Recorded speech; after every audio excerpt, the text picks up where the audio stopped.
చంద్రబాబుపై గతంలో నమోదైన కేసుల తీర్పు ప్రతులను పొందేందుకు ఎంఆర్పీఎస్ రాష్ట్ర అధ్యక్షుడు సువర్ణరాజు ఏసీబీ కోర్టును ఆశ్రయించారు. అయితే ఆయన పిటిషన్ను కోర్టు తిరస్కరించింది. రాష్ట్రంలోని ఆలయాల పవిత్రతకు భంగం కలిగించేలా ఎవరూ ప్రవర్తించినా వారు ఎంతటి వారైనా సరే కఠిన చర్యలు తప్పవని ఆంధ్రప్రదేశ్ దేవాదాయ శాఖ మంత్రి ఆనం రామనారాయణ రెడ్డి స్పష్టం చేశారు. ప్రముఖ యూట్యూబర్ అన్వేష్ పై హైదరాబాద్లోని పంజాగుట్ట పోలీసులు కేసు నమోదు చేశారు.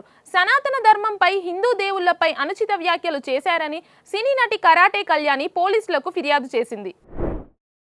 సంక్రాంతి పండుగ నేపథ్యంలో మంత్రి కోమటిరెడ్డి వెంకటరెడ్డి కీలక ప్రకటన చేశారు. టోల్ ప్లాజాల వద్ద ట్రాఫిక్ జామ్ లేకుండా అవసరమైతే టోల్ ట్యాక్స్ ప్రభుత్వమే చెల్లించేందుకు సిద్ధంగా ఉందని ఆయన పేర్కొన్నారు. మధ్యప్రదేశ్లోని ఇండోర్లో కలుషిత నీటితో డయేరియా ప్రబలింది. భగీరథపుర ప్రాంతంలో 7 మరణించగా 100 మందికి పైగా ఆసుపత్రి పాలయ్యారు. డిఆర్డీఓ మరో అద్భుతమైన విజయాన్ని సాధించింది. దేశీయంగా అభివృద్ధి చేసిన సెమీ బాలిస్టిక్ క్షిపణి ప్రళయ్ను ఒకే లాంచర్ నుంచి 2 సార్లు ప్రయోగించి డిఆర్డీఓ తన సామర్థ్యాన్ని నిరూపించుకుంది. ఇటీవల పుతిన్ అధికారిక నివాసంపై ఉక్రెయిన్ డ్రోన్ దాడులు చేసింది. దీనికి కౌంటర్గా వచ్చే ఏడాది ఉక్రెయిన్లో బఫర్ జోన్ పెంచాలని అధ్యక్షుడు పుతిన్ ఆదేశించినట్లు రష్యా జనరల్ వాలేరీ గెరసిమోవ్ తెలిపారు. గిగ్ వర్కర్ల సమ్మె పిలుపుతో ఈ-కామర్స్ సంస్థలు కీలక ప్రకటనలు చేశాయి. ఇవాళ డెలివరీలకు ఎక్కువ ఇన్సెంటివ్స్ ఇవ్వనున్నట్లు ఈ-కామర్స్ సంస్థ స్విగ్గీ, జొమాటో ప్రకటించాయి. ప్రపంచ దిగ్గజ investor Berkshire Hathaway CEO Warren Buffett కీలక ప్రకటన చేశారు.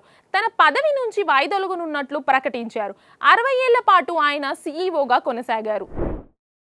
రాకింగ్ స్టార్ యష్ నటిస్తున్న toxic airy toll for groans app cinema నుంచి ఈ రోజు నయనతార ఫస్ట్ లుక్ స్టార్ ని మేకర్స్ విడుదల చేశారు.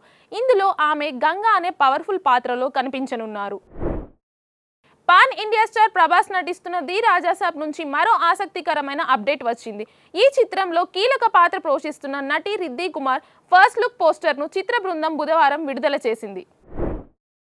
ఆస్ట్రేలియా మాజీ క్రికెటర్ డామియన్ మార్టిన్ కోమాలోకి వెళ్లారు. 54 ఏళ్ల వయసున్న డామియన్ మార్టిన్ మెనింజిటిస్ వ్యాధితో బాధపడుతూ క్వీన్స్లాండ్ ఆసుపత్రిలో చికిత్స పొందుతున్నారు. Please subscribe to the channel and download the Politicos app from the links in the description.